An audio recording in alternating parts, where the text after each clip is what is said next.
नमस्कार दोस्तों, स्वागत है आपका एक बार फिर से हमारे इस चैनल सनातन बेला पर। दोस्तों, अगर आप अपने जीवन में कुछ नया सीखना चाहते हैं तो चैनल को सब्सक्राइब जरूर कर ले। दोस्तों, 15 जुलाई 2023 सावन शिवरात्रि के दिन करें एक मुट्ठी चावल और एक बेलपत्र वाला महा उपाय। जीवन के हर कष्टों से आपको मिल जाएगी तुरंत मुक्ति। भगवान भोलेनाथ के आशीर्वाद से आपकी हर मनोकामना होगी पूरी, खुशियों से भर जाएगा आपका घर। बरसों से मिलता है ये सुनहरा मौका, और साथ ही जानिए सावन शिवरात्रि के दिन व्रत में क्या खाना चाहिए और या नहीं खाना चाहिए, कौन सी सब्जी व्रत में नहीं बनाना चाहिए, व्रत में कब और व्रत में कौन सी गलती पाप का भागीदार बनाती है, किस रंग के कपड़े ना पहने। दोस्तों, सावन का महीना 4 जुलाई 2023 से शुरू हो चुका है, यानी साफ साफ अगर कहा जाए तो भगवान शिव के आने का आगाज पृथ्वी के हर कण कण में शुरू हो चुका है। सावन महीने की शिवरात्रि 15 जुलाई को पड़ रही है।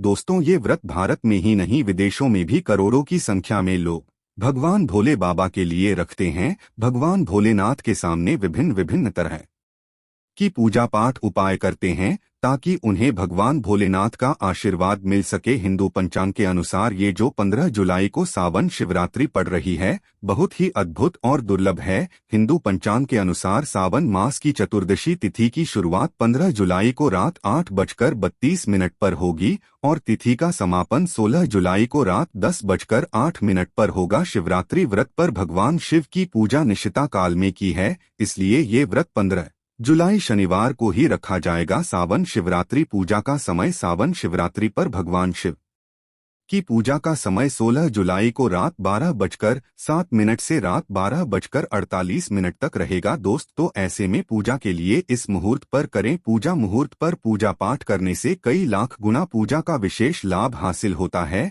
भगवान शिव की पूजा 4 प्रहर में की जाती है। सावन शिवरात्रि के दिन प्रथम प्रहर की पूजा का समय शाम 7:21 से रात 9:54 तक रहेगा। इसके बाद द्वितीय प्रहर की पूजा टाइमिंग रात 9:54 से रात 12:27 तक की जाएगी। द्वितीय प्रहर की पूजा का समय रात 12:27 से सुबह 3 बजे तक और सुबह 3 बजे से सुबह 5:33 तक पूजा का चतुर्थ प्रहर रहेगा। व्रत पारण का शुभ मुहूर्त 16 जुलाई को सुबह 33 से दोपहर 3:54 तक है। दोस्तों, व्रत में क्या क्या खाना है और कब खाना है, ये सारी जानकारी हम आपको इस वीडियो में बताएंगे। वीडियो में अंत तक बने रहना, वीडियो बहुत ही सुंदर है। दोस्तों, कहने का मतलब ये है कि आज का दिन बहुत ही पवित्र और पावन दिन होगा। शिव पुराण के अनुसार अगर आज आप भगवान भोलेनाथ जी के लिए व्रत कर रहे हैं और व्रत के साथ साथ आपने एक मुट्ठी चावल और एक बेलपत्र वाला महाउपाय लिया जिसके बारे में हम आपको इस वीडियो में बताने जा रहे हैं,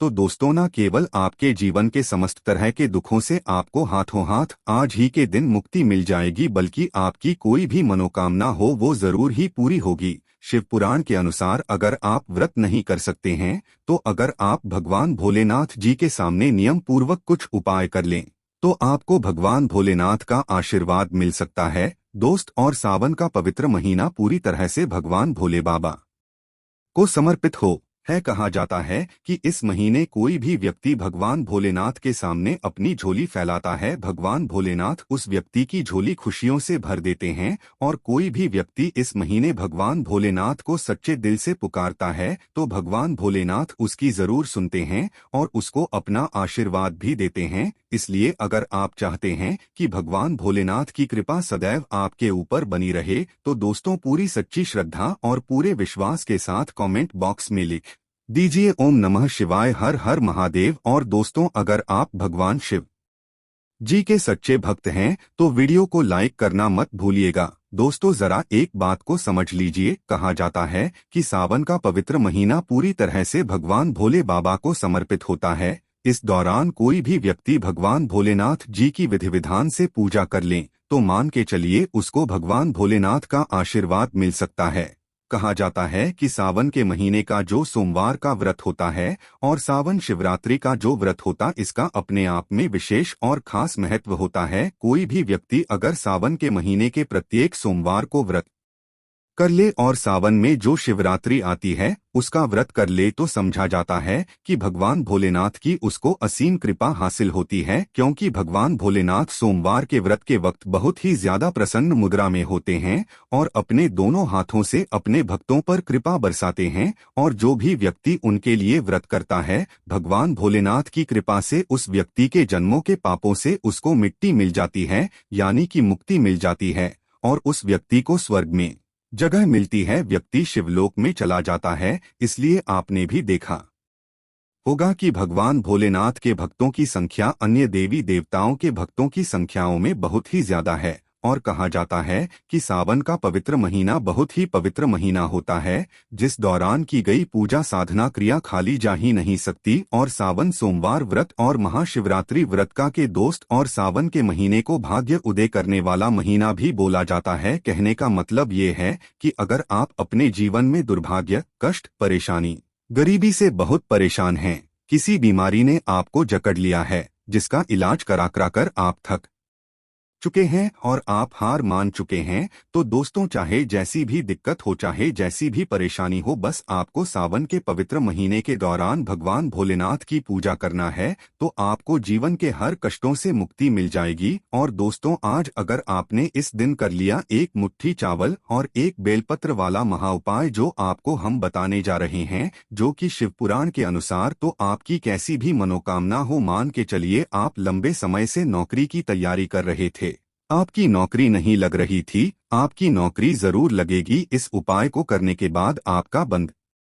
पड़ा व्यापार चल पड़ेगा, आपके जीवन में धन आना शुरू हो जाएगा, धन आने के सारे रास्ते खुल जाएंगे और भगवान भोलेनाथ का आपको वो मिलेगा जिसके बाद आप जो भी कार्य शुरू करेंगे उस कार्य में आपको सफलता हासिल होगी। दोस्त और चावल को हमारे हिंदू धर्म में बहुत ही पवित्र समझा गया है। कहा जाता है भगवान विष्णु जी, माता लक्ष्मी जी और भगवान भोलेनाथ और कई देवी देवताओं की पूजा में चावल का प्रयोग जरूर ही किया जाता है। चावल को सनातन धर्म में अक्षर बोला जाता है और दूसरी तरफ जो बेलपत्र होता है वो भगवान भोलेनाथ को बहुत ही प्रिय है। भगवान भोलेनाथ जी की पूजा में अगर आप बेलपत्र का करेंगे तो आपकी जो पूजा होगी वो तुरंत सिद्ध हो जाएगी। आप जो भी उपाय करेंगे उसका आपको पलट कर के तुरंत लाभ मिलेगा। और दोस्तों आज सावन शिवरात्रि व्रत भी पड़ रहा है और अगर ऐसे में आपने शिव पुराण के अनुसार मात्र एक मुट्ठी चावल और एक बेलपत्र वाला महा उपाय कर लिया तो दोस्तों मान के चलिए भगवान भोलेनाथ के आशीर्वाद से आपके जीवन में आपको किसी भी तरह की परेशानी का सामना नहीं करना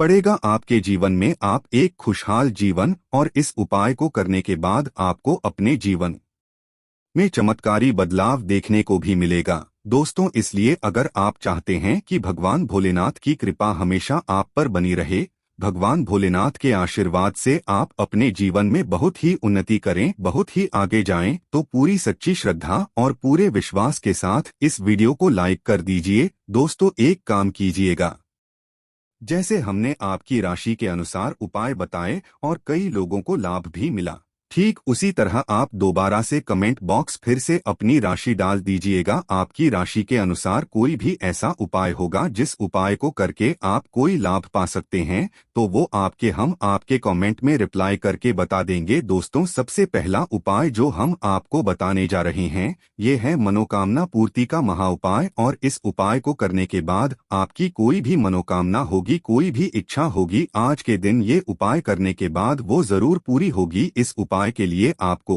कुछ चीजें चाहिए होंगी, जैसे आपको एक मुट्ठी चावल चाहिए। चावल कौन सा होना चाहिए?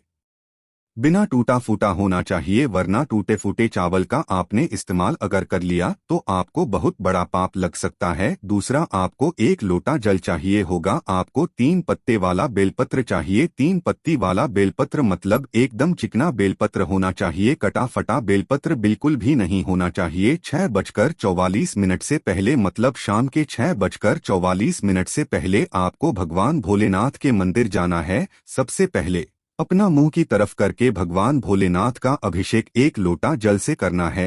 फिर शिवलिंग पर आपको एक मुट्ठी चावल रखना है। फिर एक मुट्ठी चावल के ऊपर आपको 3 पत्ती वाला बेलपत्र इस तरह से रखना है कि बेलपत्र की डंडी आपकी तरफ होनी चाहिए। फिर आपको हाथ जोड़ करके 108 बार नमः शिवाय का जाप करना है। फिर अपनी मनोकामना बोलनी है। इतना उपाय विधि विधान से अगर आज के दिन आपने कर लिया तो दोस्तों मैं ईश्वर की सौगंध खाता हूँ, आपकी कोई भी मनोकामना होगी वो के आशीर्वाद से जरूर पूरी होगी दोस्त। दूसरा उपाय है धन प्राप्ति का महाउपाय। अगर आप चाहते हैं कि आपके जीवन में इतना धन आए, फिर आपको धन की कमी ना हो, आपके जीवन में धन आने के सारे रास्ते खुल जाएं, आपके जीवन में आप जो भी धन पाए उसमें वृद्धि हो जाए, तो ये महाउपाय कीजिएगा जो हम आपको बताने वाले हैं। इस उपाय के लिए आपको कुछ चीजें चाहिए होंगी। आपको एक तांबे का लोटा चाहिए, उसको आपको पूरा शुद्ध गंगाजल से भरना है। गंगाजल मार्केट आसानी से मिल जाता है, उसमें आपको डालना है दोस्तों 11 चावल के दाने। अब आपको एक सफेद कपड़ा लेना है, सफेद कपड़े पर आपको एक मुट्ठी चावल रखना है।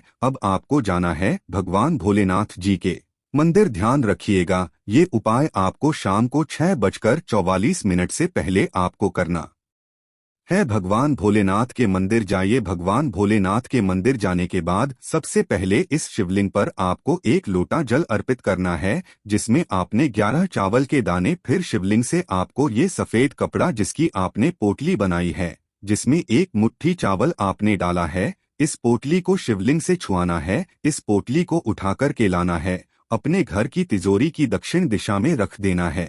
सिर्फ इतना उपाय आज के दिन अगर आपने कर लिया, आपके जीवन में कभी भी पैसों की कमी नहीं रहेगी। ये पोटली जो आपने अपनी तिजोरी में रखा है, मान के चलिए ये आपके जीवन में धन को खींचने का काम करेगी। ये एक तरीके से चुंबक बन जाएगी जो जीवन में धन आने के सारे रास्ते को खोल देगी दोस्त। और इसी तरह से मान लीजिए आपको शनि दोष है, मंगल दोष है, आप अपने जीवन में इस चीज को लेकर के बड़ा परेशान है, आपका दुर्भाग्य हमेशा आपके पीछे पड़ा रहता है, तो आपको क्या करना चाहिए? आपको आज यानी कि 16 जुलाई सावन शिवरात्रि के दिन ये उपाय शाम 6:44 से पहले करना है। और ये उपाय के लिए एक लोटा शुद्ध जल ले लीजिए। एक लोटा शुद्ध जल में आपको 108 चावल के दाने और आपको लेना है एक सफेद कपड़ा, उसमें 2 लोटा चावल डालना है। इस सफेद कपड़े के साथ आपको भगवान भोलेनाथ के मंदिर जाना है। भगवान भोलेनाथ के मंदिर जाने के बाद शिवलिंग पर सबसे पहले आपको क्या करना है कि एक लोटा जल अर्पित करना है।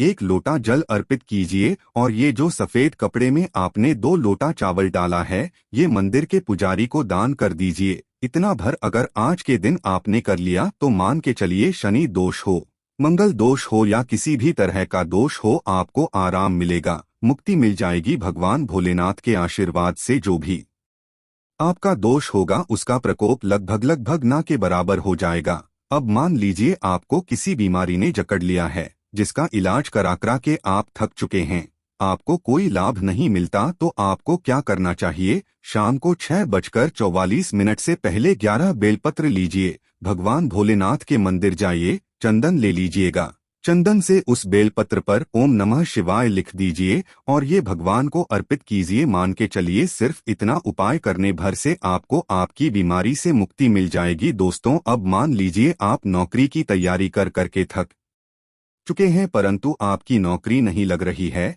तो आज पूरे दिन में आपको एक लोटा शुद्ध दूध लेना है। उस लोटे में आपको 108 चावल के दाने डालने हैं और भगवान भोलेनाथ के मंदिर जाकर के इससे भगवान भोलेनाथ जी का अभिषेक करना है। ध्यान रखिएगा अभिषेक करते वक्त आपका मुख उत्तर की तरफ होना चाहिए। इतना भर उपाय आज दिन अगर आपने कर लिया तो आपकी नौकरी लग जाएगी दोस्तों। मैं ईश्वर की सौगंध खाता हूँ, आपकी नौकरी लग जाएगी, परंतु सच्चे हृदय से ये उपाय जरूर दोस्तों आप जान लेते हैं। साबुन सोमवार के व्रत में क्या खाना चाहिए और क्या नहीं खाना चाहिए? अगर आपने साबुन सोमवार का व्रत रखा है तो आप इस दिन सात्विक भोजन ही करें। ये निर्जला व्रत नहीं होता, इसलिए इस व्रत में सेंधा नमक से बनी चीजें खा सकते हैं। अगर आपने फल खाने पर संकल्प लिया है, नमक भूलकर भी ना खाएं, आप फल वगैरह ही खाएं और कुछ मत खाना। व्रत में बाहर का गन्ने का जूस मत पीना, उसमें नमक पड़ा होता है। बाहर का जूस भी मत पीना, उनके बर्तनों में भी नमक पड़ा होता है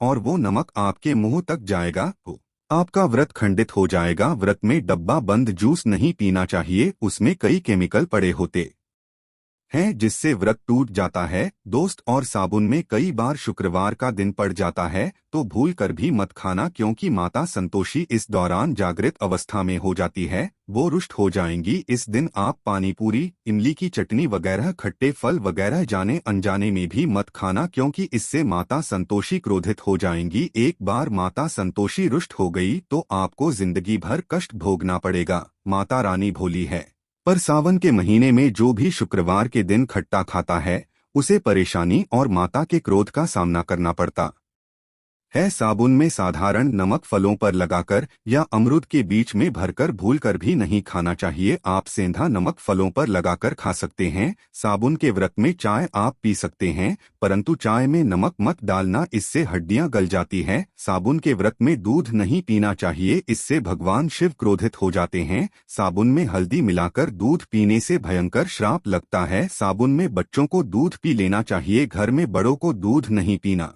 चाहिए। यदि सावन का व्रत अगर आपने मीठा रखा है तो आप खीर, परांठा या दही परांठा खा सकते हैं। आप चाहे तो सेंधा नमक से बने आलू के पकवान खा सकते हैं। आलू की सब्जी कुट्टू के आटे की रोटी के साथ खा सकते हैं, परंतु आटा ध्यान से देख लें, पुराने आटे में कीड़े पड़ जाते हैं जिससे आपका व्रत खंडित हो सकता है। व्रतधारी को साबुन सोमवार के व्रत में आटा, बेसन, मैदा, सत्तू, अन्न और अनाज का सेवन नहीं करना चाहिए। इसके अलावा अन्य किसी भी व्यक्ति को मांस, मदिरा, लहसुन, प्याज इत्यादि का भी सेवन नहीं करना चाहिए। वही व्रत रखने वाले व्यक्ति को धनिया पाउडर, मिर्ची पाउडर, साधा नमक का सेवन भूल कर भी नहीं करना चाहिए। साबुन में चाहे आपका व्रत हो या ना हो, किसी भी व्यक्ति को कढ़ी पकौड़ा नहीं खाना चाहिए। और वहीं पत्तेदार सब्जियां, पालक, मेथी, लाल भाजी, बथुआ, पत्ता गोभी जैसी सब्जियां या साग सब्जियां भी नहीं खाना चाहिए। ये जहर के समान मानी जाती है, इसमें कीड़े आ जाते हैं, सांप, बिच्छू वगैरह आ जाते हैं। और जो भी व्यक्ति सावन में बैंगन की सब्जी खाता है उस व्यक्ति को घोर पाप लग जाता है। इसी कारण लोग द्वादशी और चतुर्दशी पर बैंगन नहीं खाते। पत्तेदार सब्जियां क्यों नहीं खाई जाती, इसके पीछे एक कथा है, मैं आपको बताऊंगा दोस्त। और साबुन के पवित्र महीने में कौन सी गलतियां नहीं करना चाहिए। ये गलतियां पाप का भागीदार तो बनाती ही है, साथ ही ऐसा व्यक्ति में अटका रह जाता है। साबुन में घर के सभी लोगों को सुबह जल्दी उठना चाहिए और जितना जल्दी हो सके कम से कम पहला सावन स्नान जरूर करें। परिवार में सबको स्नान करना चाहिए। यदि कोई बीमार है तो उस पर गंगाजल के छींटे मार दें। सावन में किसी भी गरीब का अपमान न करें, क्या पता उस गरीब के रूप में भगवान शिव हों, क्योंकि भगवान शिव सावन में अपने भक्तों की परीक्षा लेने आते हैं। साबुन में देर तक सोने वाली महिला का पति बर्बाद हो जाता है और उसकी मृत्यु निकट भविष्य में जल्दी हो जाती है। इसलिए पति के उठने से पहले सावन में हर स्त्री को जल्दी उठ जाना चाहिए और भगवान शिव की पूजा करनी चाहिए। सोमवार व्रत आपको जरूर करना चाहिए, ऐसा करने से धन लक्ष्मी का वास होता है। सावन में पति पत्नी को सहवास नहीं करना चाहिए। अगर आपने व्रत रखा है या आपकी पत्नी ने व्रत रखा है तो आप दूरी बनाकर रखें, क्योंकि इस दौरान भगवान शिव की शरण में होता है। ऐसा सावन में घनघोर काले वस्त्र पहनकर शिव मंदिर में नहीं जाना चाहिए। चाहे तो आप घर में काले वस्त्र पहन सकते हैं, परंतु मंदिर में भूलकर भी मत जाना और ना ही व्रत में काले वस्त्र पहनना चाहिए। वैसे तो साबुन में लहसुन, प्याज नहीं खाना चाहिए, पर यदि आपका व्रत है तो उस दिन पूरे परिवार को लहसुन, प्याज से परहेज करना चाहिए। सावन के महीने में घर में गंदगी नहीं होना चाहिए, इससे प्रकृति नाराज हो जाती है। सावन में आपके घर का जो मंदिर है उसमें माचिस के खाली पड़े डिब्बे या माचिस नहीं रखना चाहिए। साबुन में घर में किसी भी व्यक्ति को गाली नहीं देना चाहिए, चुगली आदि नहीं करना चाहिए। पत्नी को अपशब्द नहीं कहना चाहिए और ना ही पति को अपशब्द कहना चाहिए, इससे भगवान शिव आपको श्राप दे देते हैं। साबुन में जो भी व्यक्ति दूध में हल्दी डालकर पीता है उसके ऊपर महाकाल का क्रोध बरसता है। साबुन में बाल, नाखून, दाढ़ी वगैरह नहीं बनवाना चाहिए, ये आपको पहले कर लेना चाहिए। कोई ज्यादा हो तो आप ऐसा कर सकते हैं, पर शिव जी से क्षमा जरूर मांग लें। सावन में शरीर पर तेल नहीं लगाना चाहिए। यदि आपका व्रत है तो आप शरीर पर तेल न लगाएं। माता पिता का सम्मान करना चाहिए, क्योंकि माँ माता पार्वती और पिता भगवान शिव को समझा जाता है, इसलिए माता पिता में इन दोनों का वास होता है। माँ पिता का आदर करने से भगवान शिव और माँ पार्वती प्रसन्न होती है।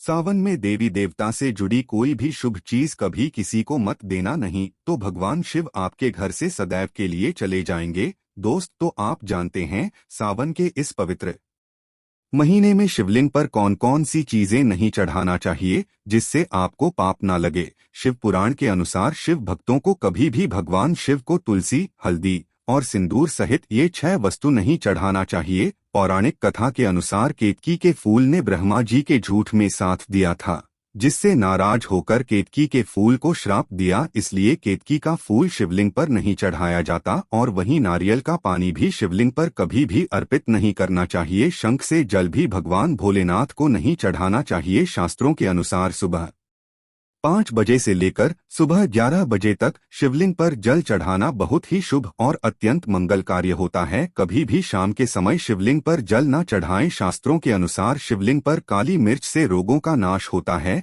इसके साथ ही सुख समृद्धि की प्राप्ति होती है। घर में कभी भी अंगूठे के आकार से बड़ा शिवलिंग नहीं रखना चाहिए और शिवलिंग पर जल धारा जरूर होना चाहिए। भगवान भोलेनाथ को टूटे हुए अक्षत कभी अर्पित नहीं करना चाहिए, इससे वो क्रोधित हो जाएंगे। साबुन के पवित्र महीने में कटेफटे बेलपत्र शिवलिंग पर अर्पित नहीं करना चाहिए। बेलपत्र की संख्या 3 होना चाहिए। बेल पूरे साबुत होना चाहिए, परंतु आप 6 पुराना बेलपत्र भी शिवलिंग पर अर्पित कर सकते हैं, परंतु वो कटाफ्टा ना हो। 6 महीने तक बेलपत्र पवित्र और शुभ समझा जाता है। सच्चे दिल से बेलपत्र शिवलिंग पर चढ़ाने से 21 मनोकामनाएं पूर्ण हो जाती है।